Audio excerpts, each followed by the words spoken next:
Major funding for KPBS Evening Edition has been made possible in part by Bill Howe Family of Companies, providing San Diego with plumbing, heating, air, restoration, and flood services for over 40 years.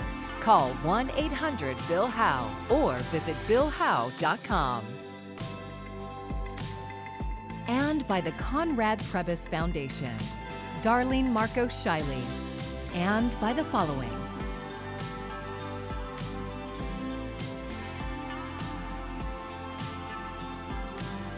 And by viewers like you. Thank you.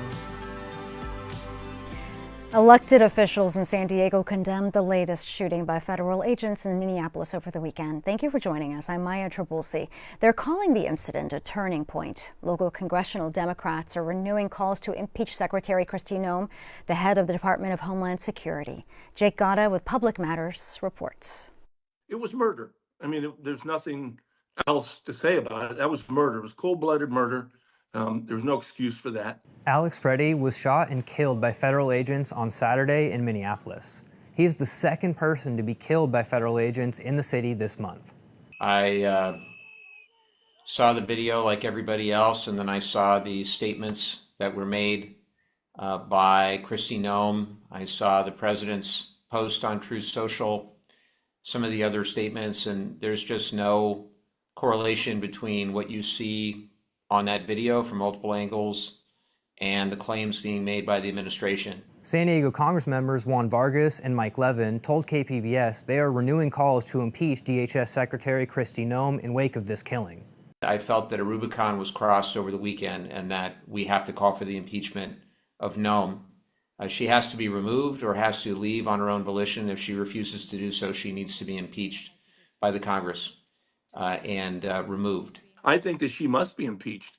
I mean, I think what she's done is horrible. I think it's impeachable. And I have to say that, I hate to say this, but she's an idiot.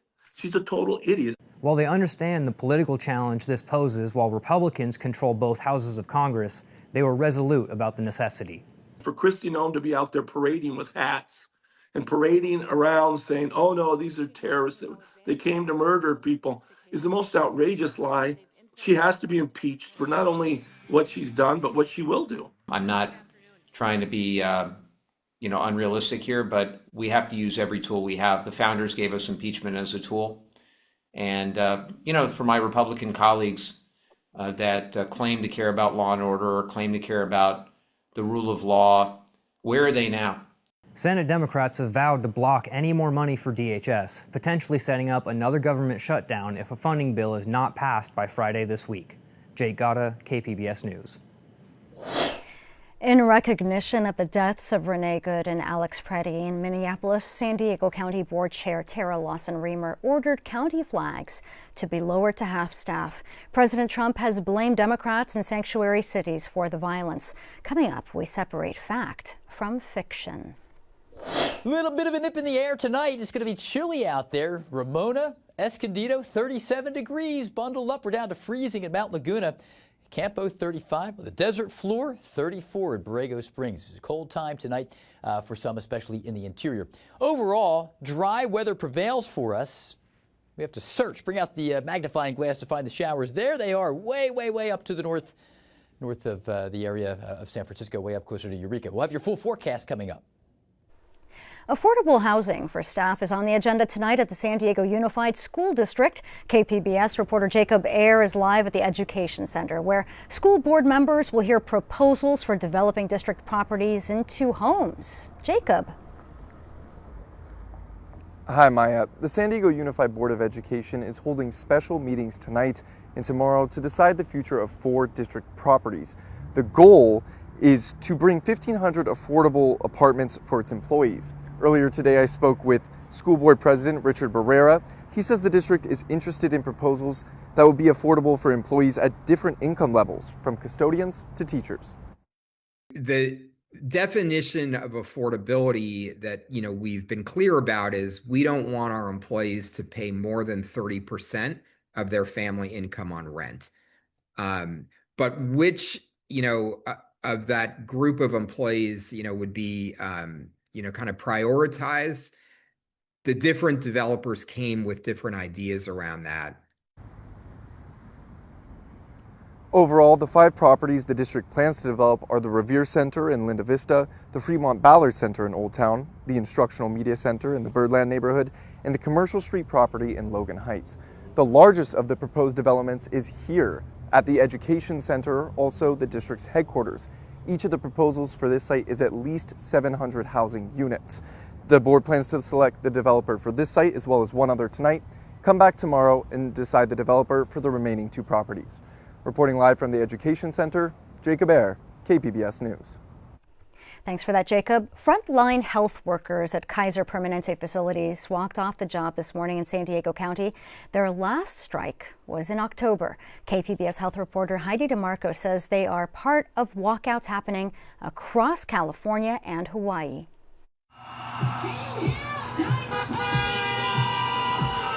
Outside Kaiser Permanente's San Diego Medical Center, union nurses and healthcare workers marched on the picket lines. The union says more than 2,000 workers are part of the strike. They accuse the company of failing to staff hospitals safely and refusing to bargain in good faith. Nate Poliakoff is an emergency room nurse. He says negotiations have stalled since last year. If Kaiser wanted to, we could end this right now and be done back in there taking care of the patients. The union filed unfair labor practice charges last month, accusing Kaiser of walking away from the bargaining table. Big issue is Kaiser keeps making choices that end up dragging this process out. Last week, Kaiser filed a federal lawsuit that could force unions to negotiate separately at each hospital instead as one national group. A union spokesperson calls the lawsuit another attempt to avoid bargaining for fair labor agreements. In a statement, Kaiser says the strike is unnecessary and disrupts patient care. They say their latest offer includes wage increases totaling more than 21% over 4 years. Poliakoff says it's not just about pay. The most important piece of this is safe staffing and being able to provide the best patient care, have the resources that you need. Union leaders say the strike will continue until a contract is reached. The strike also comes the same month Kaiser agreed to pay $600 million in legal settlements. Kaiser says hospitals and most clinics will remain open during the strike. They say temporary staff will cover shifts, but patients could see longer wait times, postponed non-emergency procedures, or appointments moved to virtual care. Heidi DeMarco, KPBS News. Developers of the Big Midway Rising project insist their plans are still legal even after a court reinstated the 30-foot building height limit for the neighborhood. For our weekly Why It Matters segment, Voice of San Diego Scott Lewis reports city leaders may be looking to change state law to push the project forward.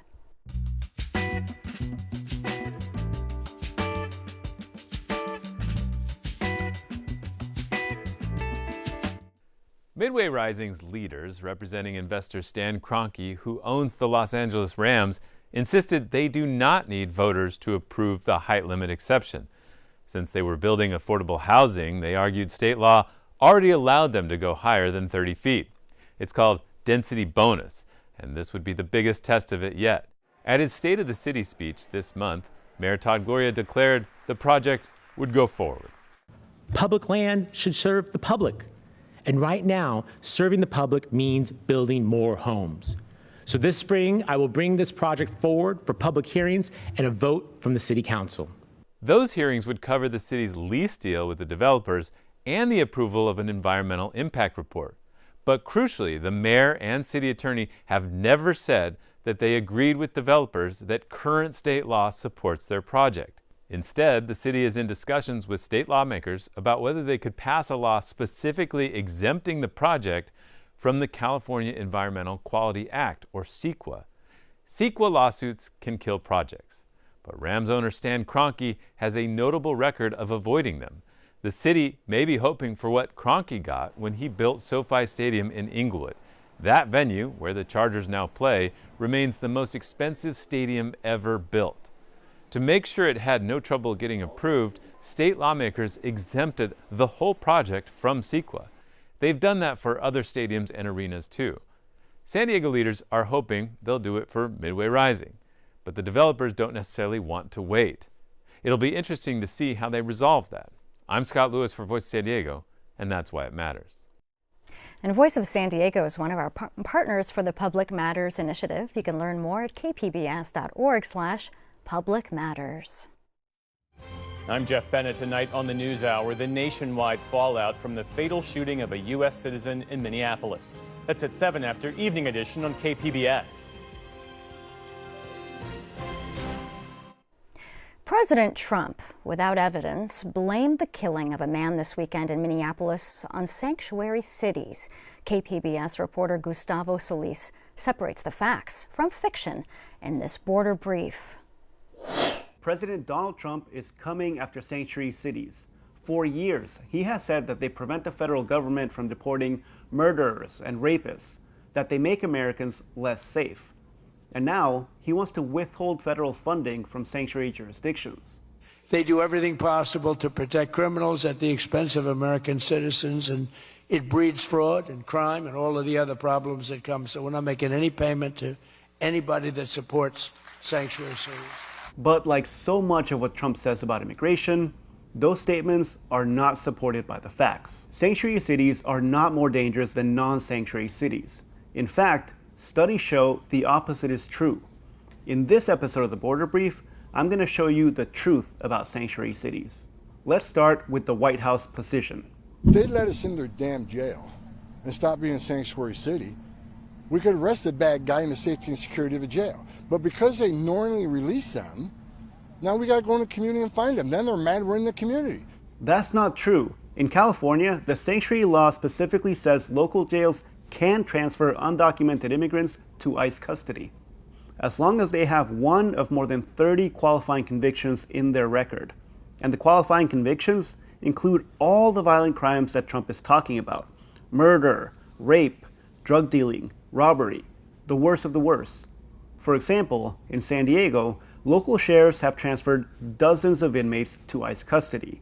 As you can see, the list has DUIs, assault, murder, drug possession, and people with federal warrants. So it's not accurate to say that sanctuary policies prevent ICE from deporting dangerous criminals. It's also not accurate to say that sanctuary cities are somehow more dangerous than non-sanctuary cities. In 2017, a professor at UC San Diego measured crime and economic characteristics of sanctuary cities and compared them to non-sanctuary cities. He analyzed data from the FBI and the US Census, ran it through an advanced statistical analysis, and found that on average, sanctuary cities actually have lower crime rates and higher household incomes.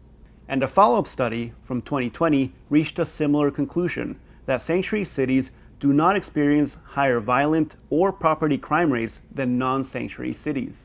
So keep this in mind next time you hear Donald Trump or one of his officials talk about how dangerous sanctuary cities are. Sometimes the facts contradict the narrative. For KPBS News, I'm Gustavo Solis. President Trump is pushing for a 10% cap on credit card rates. It's his latest attempt to address affordability concerns.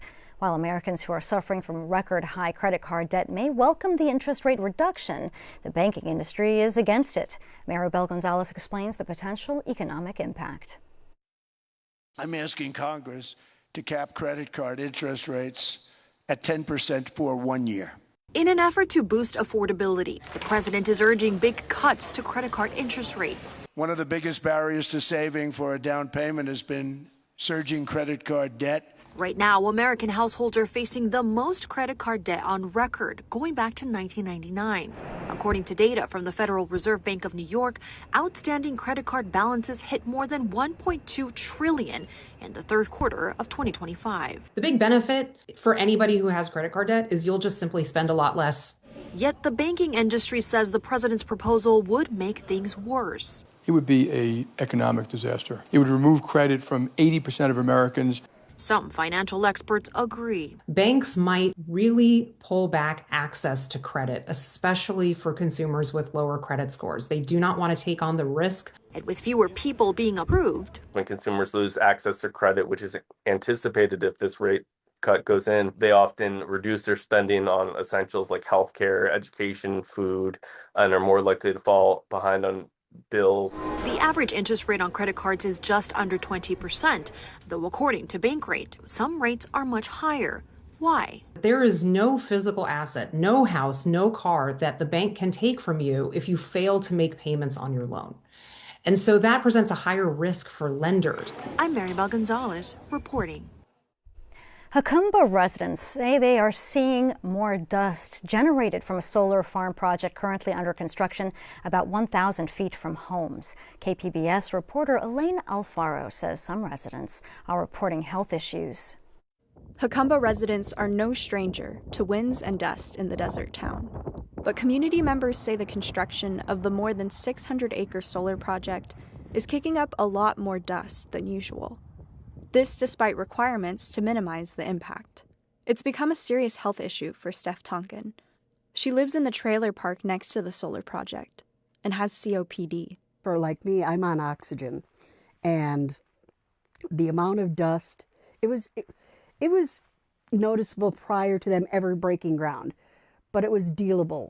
I have been hospitalized several times recently because of having flare-ups with my COPD because of the amount of dust and dirt. And most days she stays inside, along with her partner and her pets. Well, you don't know my voice, but this is really kind of chunky sounding for me, congested and such. And it's been like this for about 2 months now, once they started moving all that stuff. The massive project has been controversial from the start. Residents say it will damage the character of Jacumba, known for its rustic landscapes, hot springs, and spiritual vibe. In approving the project, the county required steps to be taken to keep the dust at minimum, including pausing construction on especially windy days. Residents and business owners say the developer, Baywa RE Americas, has not always abided by this requirement. Jeff Osborne owns the Jacumba Hot Springs Hotel, the town's top tourist attraction. He led a community meeting on the issue earlier this month. Have you guys stopped a project grading because of the wind thus far? Not that I've seen so. Because I have a weather station right here in town, and since November 1st, there's been 16 days with gusts over 25 miles an hour. KPBS requested an interview with Baywa RE Americas. The company declined, but sent responses to emailed questions. They say they monitor wind conditions with daily forecasts from publicly available weather services and an on-site wind tracker. The company claims there hasn't been wind exceeding 25 miles per hour since the construction began in November. They also say they water down the site multiple times a day. But Osborne questions their monitoring. He recently showed KPBS how he checks the wind conditions on his computer through the hotel's tracking system. This is our weather station, so it has a online historical, weather readout here, and you can track both the average wind speed, wind gusts, and the max gusts. So here's 3 days in a row. All days they probably should have stopped construction according to the dust mitigation plan. On Friday, county officials told KPBS they would monitor the weather station at the Jacumba airport and alert the developer when winds exceed 25 miles per hour. Elaine Alfaro, KPBS News.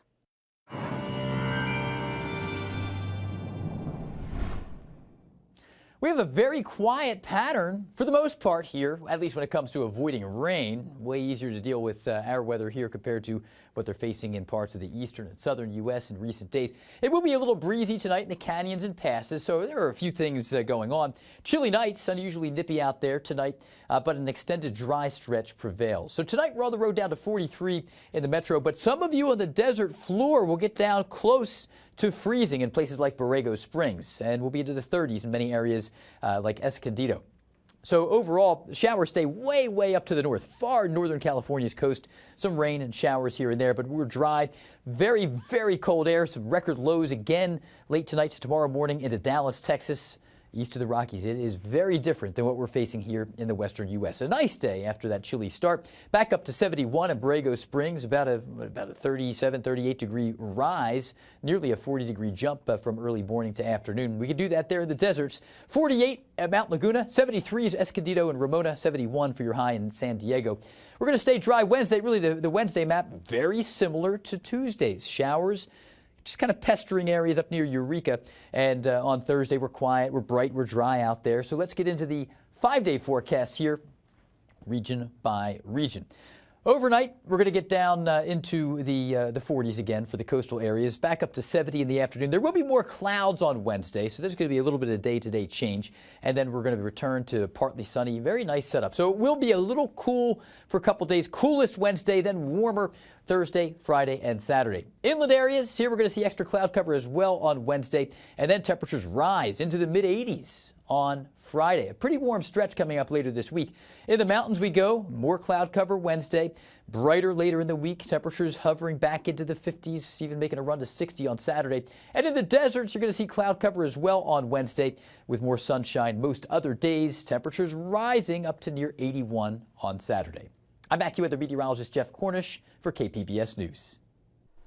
As we move further into the 21st century, remnants of the old frontier of the American West are getting harder and harder to find. But there is a place in East County where you can immerse yourself in that time and that place. KPBS reporter John Carroll takes us there in January's Museum a Month.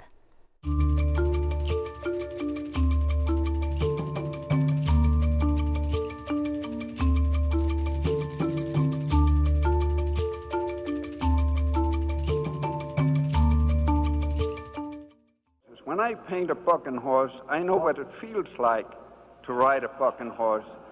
When I paint a cowboy bucking off a horse, I know that too. That is Olaf Wighorst in 1974, accepting an honor from the Cowboy Hall of Fame in Oklahoma City.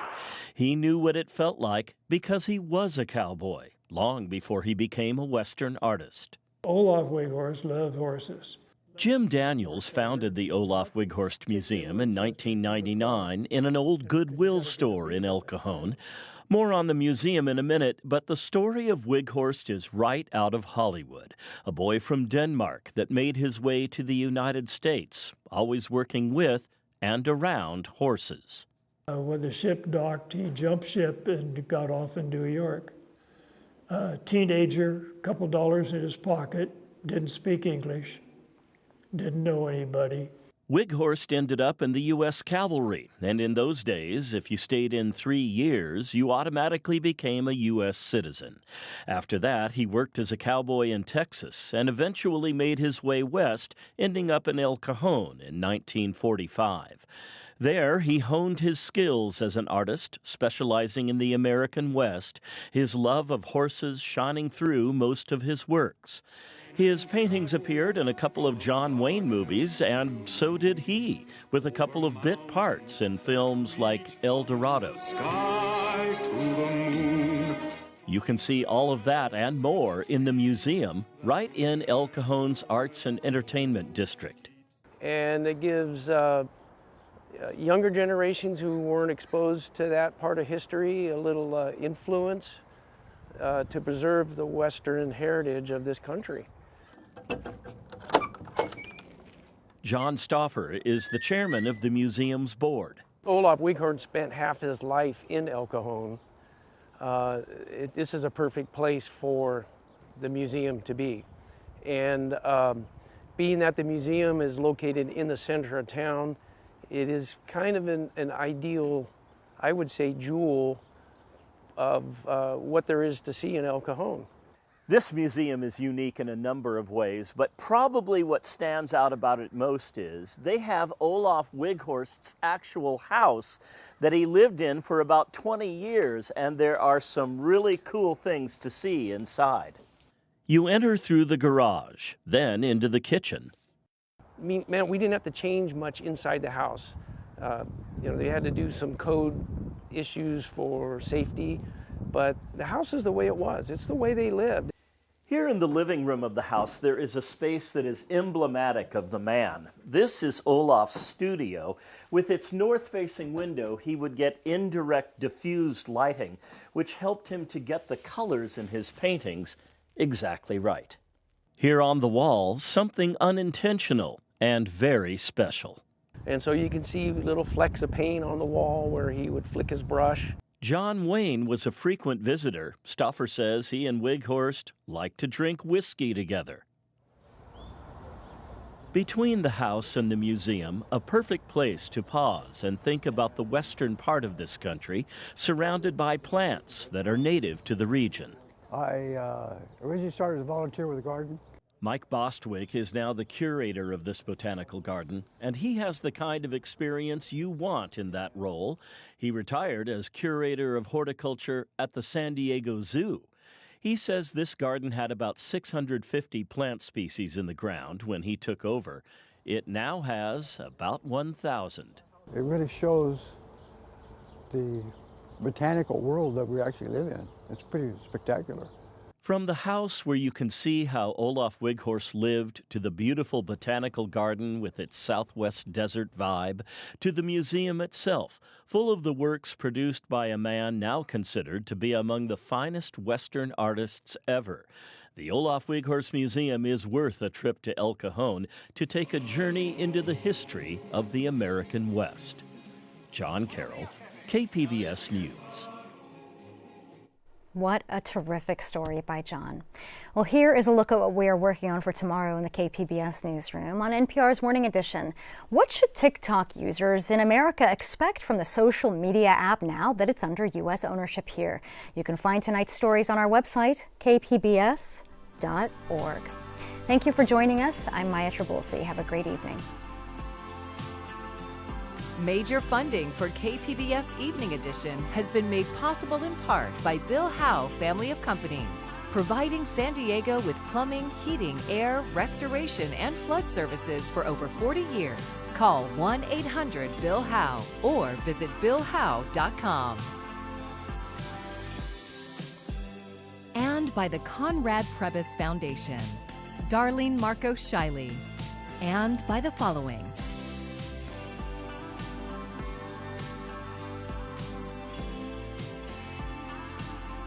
and by viewers like you. Thank you.